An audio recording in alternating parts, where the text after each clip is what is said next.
દિલ્હીની ચૂંટણીમાં કારમી હાર મેળવ્યા બાદ આપ પાર્ટીને હવે એક્શનમાં આવી છે અને પાર્ટીમાં અનેક મોટા ફેરફારો કરી રહી છે। ત્યારે આપ પાર્ટીએ પૂર્વ ધારાસભ્ય સૌરભ ભાર્ગવને દિલ્હીમાં પાર્ટીના અધ્યક્ષ બનાવ્યા છે। તેમણે પૂર્વ મંત્રી ગોપાલ રાયનું સ્થાન લીધું છે। જ્યારે પાર્ટીએ ગોપાલ રાયને ગુજરાતના પ્રભારી બનાવ્યા છે। તો આગામી ચૂંટણીને લઈને આમ આદમી પાર્ટી એક્શન મોડમાં જોવા મળી રહી છે। તો આપ પાર્ટીએ દિલ્હી અને ગુજરાતમાં મોટા ફેરફાર કર્યા છે। તો ગુજરાતના પ્રદેશ પ્રભારી તરીકે આમ આદમી પાર્ટીના પૂર્વ મંત્રી ગોપાલ રાયની નિયુક્તિ કરવામાં આવી તેમજ સહપ્રભારી તરીકે દુર્ગેશ પાઠકજીની નિયુક્તિ કરવામાં આવી। ત્યારે આ મામલે હવે ઈશુદાન ગઢવીની પ્રતિક્રિયા સામે આવી છે। ઈશુદાન ગઢવીએ જણાવ્યું કે આગામી સ્થાનિક સ્વરાજની ચૂંટણી અને વર્ષ 2027ની વિધાનસભા ચૂંટણી માટે પાર્ટીએ તૈયારીઓ શરૂ કરી છે। તો ગોપાલરાયજી વિદ્યાર્થી જીવન દરમિયાનથી પોલિટિક્સ સાથે જોડાયેલા છે। આમ આદમી પાર્ટીના સંગઠનમાં તેમની ખૂબ જ પકડ છે। તેમજ દુર્ગેશ પાઠકજીએ પણ સંગઠનમાં માઇક્રો લેવલ સુધી મહત્વપૂર્ણ ખૂબ જ કામ કર્યું છે અને તેમની આગેવાનીમાં ચૂંટણીઓ પણ લડાઈ છે। તો ગુજરાતના નવનિયુક્ત પ્રભારી અને સહપ્રભારીને આમ આદમી પાર્ટી ગુજરાતની ટીમ આવકારે છે।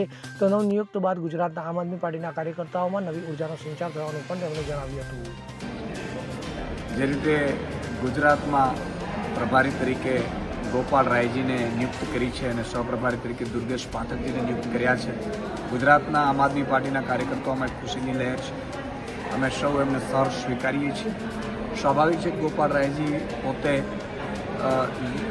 વિદ્યાર્થી યુનિયનથી પોલિટિક્સમાં જોડાયેલા છે, સંગઠનમાં ખૂબ પકડ છે। વર્ષો સુધી દિલ્હીના વિવિધ પદો અને અધ્યક્ષ તરીકે પણ એમણે સેવાઓ આપી છે। સાથે સાથે મંત્રી પદે પણ રહ્યા છે દિલ્હીના। દુર્ગેશ પાઠકજી પણ સંગઠનમાં અને માઇક્રો લેવલ ઉપર ખૂબ એમણે કામગીરી કરી છે। દિલ્હીની પણ ચૂંટણીઓ છે, દુર્ગેશ પાઠકજીની અગુવાઈમાં લડાઈ છે। એટલે આ બંને પ્રભારી સહપ્રભારીને આમ આદમી પાર્ટીના પ્રદેશ અધ્યક્ષ તરીકે હું સહર્ષ આવકારું છું અને આમ આદમી પાર્ટીના એક કાર્યકર્તાઓમાં જોશો અને ઉર્જા આવી છે નવી।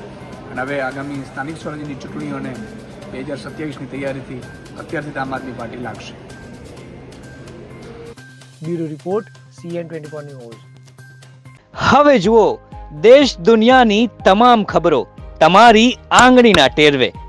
ઉઠાવો મોબાઈલ અને Google Play Store પરથી ડાઉનલોડ કરો અમારી CN24 ન્યૂઝ મોબાઈલ એપ।